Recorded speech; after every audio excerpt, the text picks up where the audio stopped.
Good afternoon to you, Devina, and a very warm welcome. It seems that the worst is behind us as far as markets are concerned. At least a 9% correction on the Nifty, a very, very strong correction on many other indices. What have you been doing over the last 21 sessions? Have you bought something? And do you feel the worst is over? Hi, Shell. Wish you a happy Diwali season and same to everybody else on the panel and everyone else watching.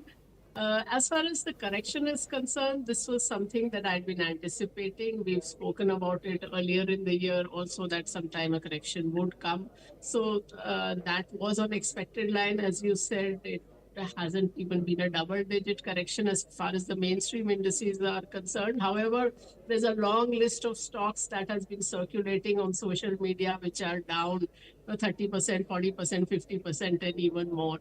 So again, this is something I had been anticipating that there is froth in areas of the market in the micro cap, very small cap category, as well as in certain industry categories. So my stance has really remained unchanged, which is that I did not see a sustained crash in the large cap and the mainstream indices. However, I have been anticipating that there would be a lot of grief in a lot of areas which have been, you can say popular. So Okay. that's pretty much how it has played out. Is it made a bottom? Will it not go any further down? That you can't say for sure. I mean, maybe it will go down a bit more also. But I do not see a sustained crash simply because we are not above the trend line on the mainstream indices. The sustained crash comes when you're way above the trend line. Like the 2008 crash was after the market had gone up 6 times in less than 5 years. So, that's what causes those kind of crashes. Devina ma'am, let me come to you. I want to understand from you, from here until the next Samvat, where do you see outperformance to come in? For someone starting absolutely afresh now, looking at this correction, wanting to start a fresh portfolio, what are the pockets that one should look at? Actually, I mean, Sakshi, the thing is that the way we manage our PMS, it doesn't matter whether you entered today or you had entered 3 years ago. Everybody has exactly the same portfolio because what we do every quarter in particular is a zero-based rebalance. That today, if we had cash, where should we be? Which are the best places to be in today? Without looking at what we already hold, because otherwise it is something called an endowment bias where you value something more highly simply because you hold it. I Correct. always say the hold rating itself exists because of endowment bias, because otherwise rationally anything you should not you should not buy today, you should not hold either. So in that context, I'll tell you, because we are just about finishing our latest rebalance, because this is the first month of the quarter, and I'll tell you what the changes have been. One big change, the industrial machinery and capital goods, that sector, we had been overweight for 3 years now, since October 21. Most fund managers kind of discovered industrials in 2023 when most of the story was actually already over. Stocks had already doubled and tripled. So after 3 years, first time we are underweight in that sector. So that's been one change. Sectors which we have been overweight on for about, uh, let's say from beginning of 2023 and where we are still significantly overweight are pharma, healthcare, auto components, um, not as long as that, but IT services also now we are overweight. In the last July rebalance, in this rebalance, sectors we have added on have been some FMCG and chemicals. So chemicals was a sector that made a lot of money for us in 20 to 2022. But then once our system stopped liking it, we got out of it. So after 2 years, now chemical stocks have been making a comeback. They have been now ranking higher in our systems, and we've been buying a little more of that. So that would be the broad pattern as to where we are. Okay. Are we now in a value buying kind of a market, or are we chasing growth? Devina, to you first. So I am always, whenever people ask me that are you a value investor or a growth investor, I say no theme lasts forever. So no sectoral theme, no market cap theme, no investment strategies theme. So we don't really try to put things in silos. So we essentially look at a range of financial ratios, which I mean, we don't do physically ourselves. It is kind of encoding our expertise into an artificial intelligence machine learning system so that the entire universe of stocks can be mapped out without bias and without any random noise coming in. So we look at stocks over 1,000 crore market cap. So roughly 750, 800 stocks are there. So all of them are ranked on exactly the same basis. And we might pick out, let's say, the top 55 out of the top 75 with a few others coming through some of our other systems. So and I told you that which are the sectors where we see that which could give better returns where we are overweight, that I've already spoken about. One and we always manage for risk first, because as I often repeat, you win only if you don't lose. Investing is a loser's game, so your first aim has to be that you don't lose big money. So, for example, we don't look at stocks below 1,000 crore market cap. Between 1,000 to 5,000 crore market cap, we normally have maybe about 14-15% of our portfolio. For the last few quarters, we have been at 5% of our portfolio. We knew this would hurt performance in the short term because you could see the momentum in small caps, but that was not a risk that we were willing to take. So that's a decision made. So I mean, that because you cannot manage risk for those kind of stocks, as I've repeated again often enough, many of them, when the small cap universe falls, many of those stocks just disappear into the blue yonder. They never come back. And often it like the fall is so steep that you can't get out, and so you can't have stop losses in small caps. In large caps, stop losses work, but not in small caps. You cannot hedge small caps because the only hedge available is a nifty put, which doesn't move along with small caps. So that was one area. There have been many other areas in the last few quarters where there's been frauds, that was PSU or defense or so-called industrials manufacturing. So always, as I always, it's only a little flippant that the rule of thumb to identify where there is froth are areas where the most new fund offerings, the new mutual fund and PMS schemes are coming. Those are the things where the themes are probably topping out. So those are the frameworks we use. So as I said, I've already mentioned the sectors which we like currently. Devina, let me come to you. I wanted to bring in the FII question now. Of course, that has been the moot point of this pressure that we have seen over the last 1 month, although DIIs have stepped up at every way, every day, and bought equal, if not more. 1 lakh crore gone in a matter of just 1 month, and the markets have been digesting it with the support coming in by way of SIPs, mutual fund flows, domestic institutional investors, retail investors at large.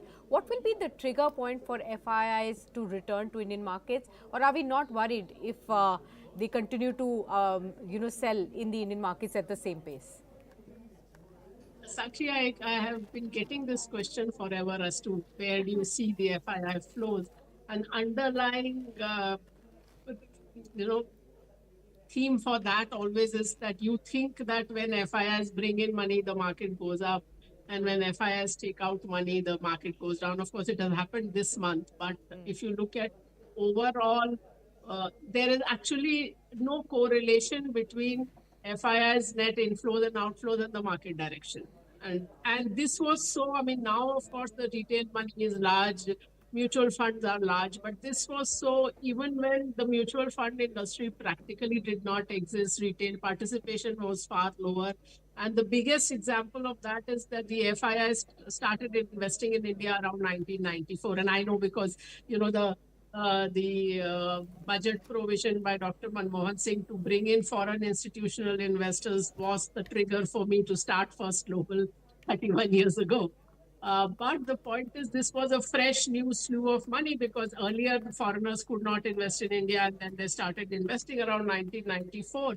But 94 to 2003 is the only 9 year period in the Sensex history where the net return was zero. So it is as disconnected as that. So let alone cause the market movement, there is no correlation with the market movement. I do not even track FII flows from market movement perspective for years now. I mean, balance of payment is another matter. So I don't think there's any point, trying to speculate what will FII do. And again, you can, make the argument either way that money will go from India to China or is going from India to China. But on the other hand, China is the biggest component of the emerging market index. So you could just as well say that China does well, emerging markets will start to look more attractive and more money will go into the emerging market pool and therefore some will come to India also. That's like a fool's errand to my mind to try and speculate on what will happen to FII flows, thinking that is what will determine market direction.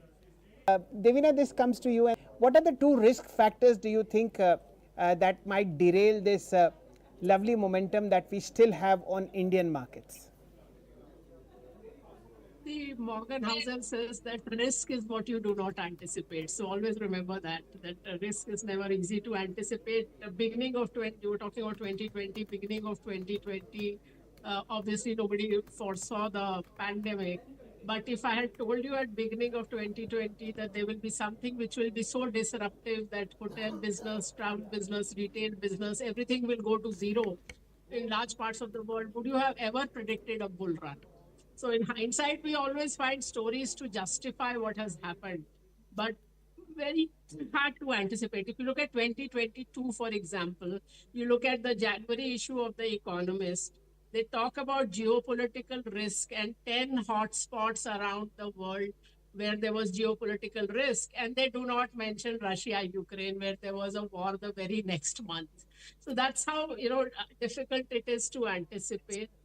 In terms of the economy, I have never been, people after the market has come down, a lot of people have suddenly discovered that there are risks in the economy or the economy was not uniformly doing well. But those were things which I have pointed out for a long time because the economy and the market are two different things. On the economy front, we know unemployment has been high. And while the headline GDP number has been good, the private consumption number in GDP has been, even as of last year, was at a 21-year low. So, I mean, it was, the writing was very clearly on the wall. So it's only, and it's not as if that this quarter HUL and Nestle have started saying things. I had even tweeted from this book called The Lilliput Land, which shows that from 2016 onwards, for the bottom 60% of India's population, income has been declining. It is not just that inequality has been increasing, the actual income has been declining. Bottom 60% of the people, even without accounting for one-time expenditure like marriages or medical or whatever, have a negative income minus expense number. There is, negative savings. So those issues have been there, and which is why every budget, my wish list from the government has always been now for the last several years that health, education, and employment. It has never been a market related ask because unless you solve those things, your long term growth cannot be sustained or guaranteed. If you look at manufacturing alone, we've made a lot of noise about manufacturing, but you look at manufacturing as a percentage of GDP, it is the lowest it has been since 1969.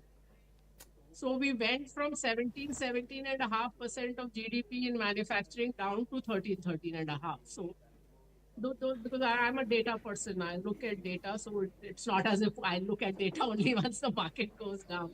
But of course, the listed universe is slightly different from the economy as a whole, which is why, because many of those companies actually gained because post demonetization and GST, a lot of SMEs went out of business. The business became more organized. Also, in many industries, the listed companies deal with the more affluent segment. For example, if you look at real estate, the listed real estate companies deal with the affluent consumer, not with the residents of India as a whole. So, those nuances you have to build in, and the Disconnect can go either way. For China, the China market made a high in 2007. The economy went up 7 times. The market did not take out its high. So, the disconnect can happen either way. So you have to look at the market slightly differently. Devina ma'am, I know that you do not give targets, but how moderate should our expectations be for over the next one somewhat? Yeah, I mean, I don't give targets. For 30 years. I've never given targets, and I got the word for it, the phrase for it, only a year and a half ago when I read Daniel Kahneman's Noise, and he calls it objective ignorance, something that you not just don't know, but you cannot know. And to speak about something you cannot know with confidence is a sign of idiocy. So that's what he talks about. Yeah, I mean, see, that's the whole point. As I said, if you step back, there was a whole decade, 2010 to 20, when you didn't even get 9% compounded. Over 40, 45 years, you got whatever, somewhere around 15% compounded. So that one decade of below normal returns is what gave you these above normal returns. So you can't say on a year's basis, but as I said, I'm not really negative on the large cap and mainstream indices. But areas where there's been a lot of frauds, whether it is sectors, whether it is the IPO whole, we didn't get a chance to speak about this whole IPO fraud. So those are the areas where you don't know what will happen, because equity market returns are A, lumpy, and B, a lot of bull market stocks never make a comeback. So while market as a whole, there is some predictability, but the stocks can go down to zero, and more than half the stocks ever listed on the markets have gone to zero.